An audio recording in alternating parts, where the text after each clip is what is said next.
सर्वेभ्य नमो नमः। स्वागतम अत्र भवतां सर्वेषां।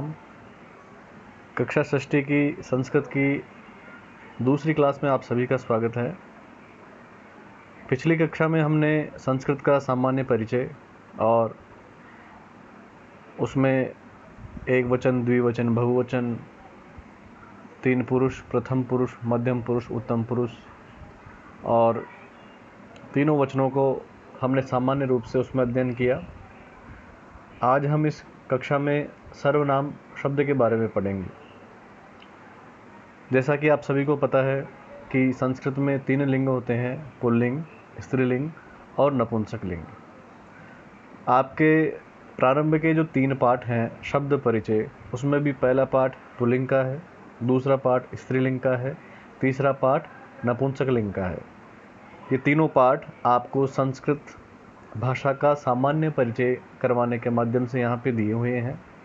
इन पाठों को पढ़ें उससे पहले हमें सामान्य जानकारी होनी चाहिए। उसी के अंतर्गत आज हम सर्वनाम शब्द के बारे में जानकारी प्राप्त करेंगे। सर्वनाम आप सभी ने पहले भी हिंदी की कक्षा में पढ़ा होगा कि जो शब्द हम संज्ञा की जगह प्रयोग में लेते हैं उनको सर्वनाम कहा जाता है। जैसे किसी भी नाम को बार बार हम नहीं ले सकते, तो उसकी जगह वह, उसका, तुम्हारा, मेरा, इस प्रकार से हम प्रयोग करते हैं, वही सर्वनाम शब्द होते हैं।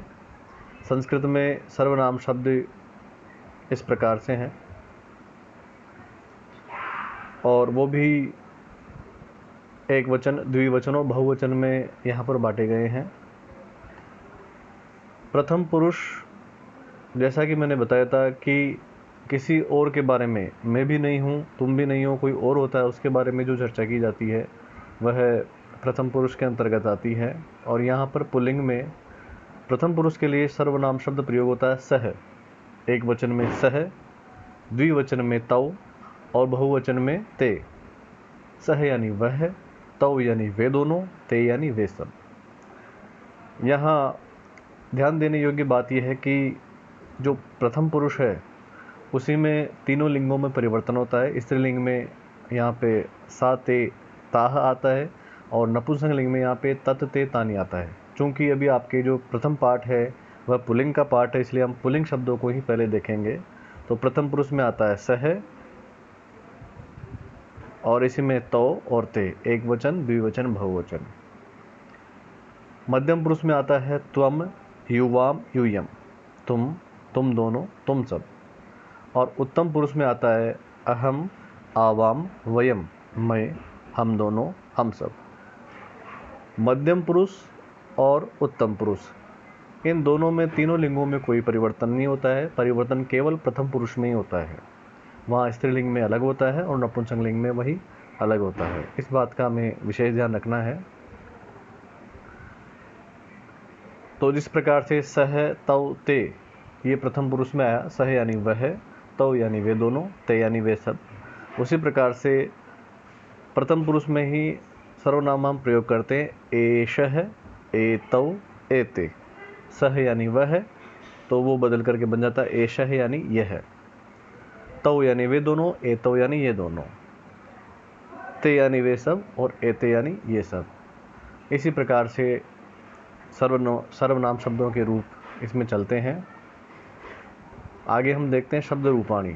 जितने भी शब्द होते हैं वो संस्कृत में लिंगानुसार तीनों वचनों में और 7 विभक्तियों में जो कारक होते हैं उनके द्वारा प्रयोग किए जाते हैं। शब्द कोई से भी हो, वो प्रत्येक लिंग के अनुसार चलते हैं। अभी हम यहाँ पे पुल्लिंग का उदाहरण ले रहे हैं और उसका प्रथमा का एक उदाहरण आपके सामने प्रस्तुत कर रहे हैं। वो भी एक वचन, द्विवचन और बहुवचन में चलते हैं। जैसा आप सभी को पता है, सिंगल पर्सन के लिए एक वचन, डबल 2 होते हैं उनके लिए द्विवचन, 3 या उनसे ज़्यादा होते हैं उनके लिए बहुवचन।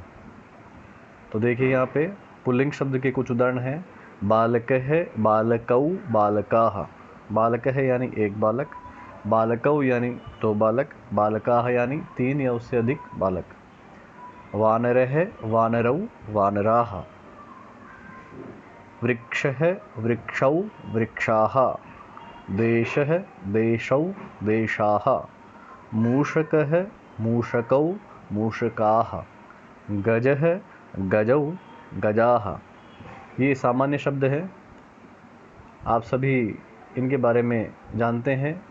बालक लड़का, वानर बंदर, वृक्ष पेड़, देश अपना देश कंट्री, मूषक चूहा, गज यानी हाथी। ये शब्द रूप पुल्लिंग के शब्द के हैं और इसी प्रकार से स्त्रीलिंग शब्द अलग होते हैं, नपुंसकलिंग अलग होते हैं। यहाँ पे हमने प्रथमा का उदाहरण लिया है।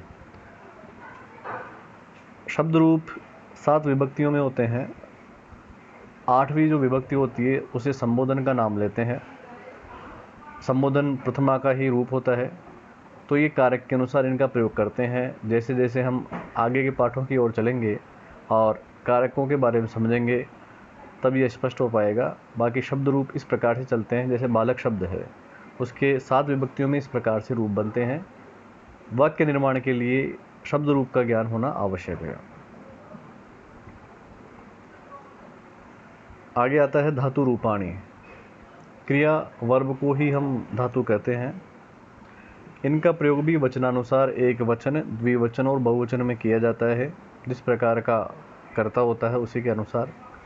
यहाँ ध्यान देने योग्य बात यह है कि इन धातुओं में लिंगानुसार कोई भी परिवर्तन नहीं होता है, अर्थात तीनों लिंगों में धातु का प्रयोग, वर्ब का प्रयोग समान रूप से किया जाता है। इस प्रकार से नहीं है कि पुल्लिंग शब्द है तो धातु अलग आएगी, स्त्रीलिंग में अलग। धातु एक ही होती है, उसी का तीनों लिंगों में प्रयोग किया जाता है। और लकार टेंस के अनुसार तीनों पुरुषों में, प्रथम मध्यम उत्तम पुरुषों में इनके रूप चलते हैं। यहाँ पे जो काल है उसके आधार पे लट लकार, लिट लकार, लंग लकार, लोट लकार और विधिलिंग लकार आपके पाठ्यक्रम में है। उदाहरण के लिए जैसे पट धातु, पट यानी पढ़ना, उसका जो लट लकार है वर्तमान काल, उसमें इस प्रकार से रूप चलता है। प्रथम पुरुष में पठति, पठतः, पठन्ति।